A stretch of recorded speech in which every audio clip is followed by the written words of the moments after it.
সাবেক প্রধানমন্ত্রী শেখ হাসিনা পতনের পর যেকোনো পরিস্থিতিতে অন্তর্বর্তী সরকারকে মূল সংস্কারগুলো সম্পন্ন করতে সমর্থন দিয়ে যাওয়ার অঙ্গীকার করেছেন সেনাপ্রধান জেনারেল ওয়াকারুজ্জামান।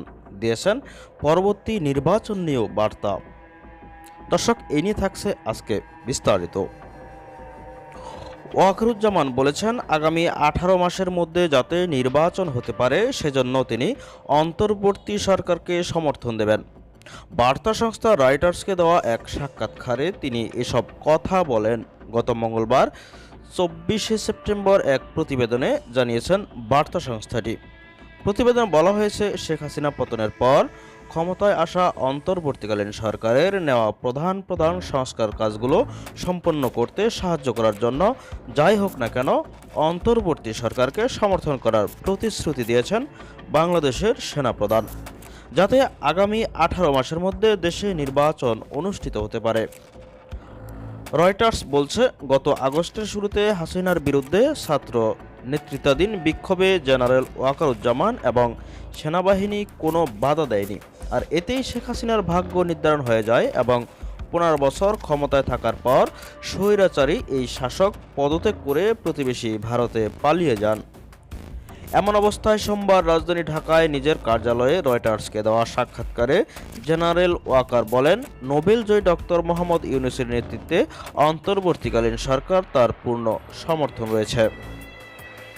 জেনারেল ওয়াকারুজ্জামান বলেন, আমি আর ডক্টর ইউনূস পাশেই থাকব, যাই হোক না কেন, যাতে তিনি তার মিশন সম্পন্ন করতে পারে।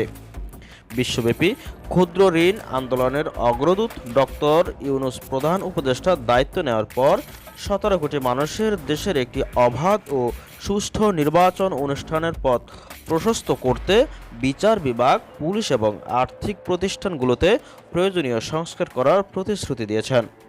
হাসিনার ক্ষমতাচ্যুতির কয়েক সপ্তাহ আগে সেনাপ্রধানের দায়িত্ব গ্রহণ করেছিলেন জেনারেল ওয়াকারুজ্জামান। পরবর্তী নির্বাচন নিয়ে তিনি বলেন, সংস্কারের পর গণতন্ত্রের উত্তরণ 1 বছর থেকে 1.5 বছরের মধ্যে করা উচিত, তবে এই সময়ের ধৈর্যের প্রয়োজনীয়তার ওপর জোর দিয়েছেন তিনি। তিনি বলেন, আপনি যদি আমাকে জিজ্ঞাসা করেন তাহলে আমি বলবো এই সময়সীমার মধ্যে আমাদের গণতান্ত্রিক প্রক্রিয়ায় প্রবেশ করা উচিত। রয়টার্স বলছে, অবশ্য বাংলাদেশের প্রধান দুটি রাজনৈতিক দল হাসিনার আওয়ামী লীগ এবং তার সবচেয়ে প্রতিদ্বন্দ্বী বাংলাদেশ জাতীয়তাবাদী দল উভয় গত আগস্টে অন্তর্বর্তী সরকার ক্ষমতা গ্রহণের 3 মাসের মধ্যে নির্বাচন অনুষ্ঠানের আহ্বান জানিয়েছিলেন। জেনারেল ওয়াকার বলেন, অন্তর্বর্তীকালীন সরকারের প্রধান উপদেষ্টা ডক্টর ইউনূস এবং তিনি সেনাপ্রধান প্রতি গত সপ্তাহে বৈঠকে বসেন এবং তাদের মধ্যে খুব ভালো সম্পর্ক রয়েছে। অশান্তির পর দেশকে স্থিতিশীল করার জন্য সরকারের প্রচেষ্টাকে সমর্থন করে বাংলাদেশ সেনাবাহিনী। তিনি বলেন, আমি নিশ্চিত যে আমরা যদি একসাথে কাজ করি তবে আমাদের ব্যর্থ হওয়ার কোনো কারণ নেই। দর্শক, এই ছিল এখনকার মতো। পরবর্তী সংবাদ দেখার আমন্ত্রণ জানিয়ে বিদায় নিচ্ছি। আল্লাহ হাফেজ।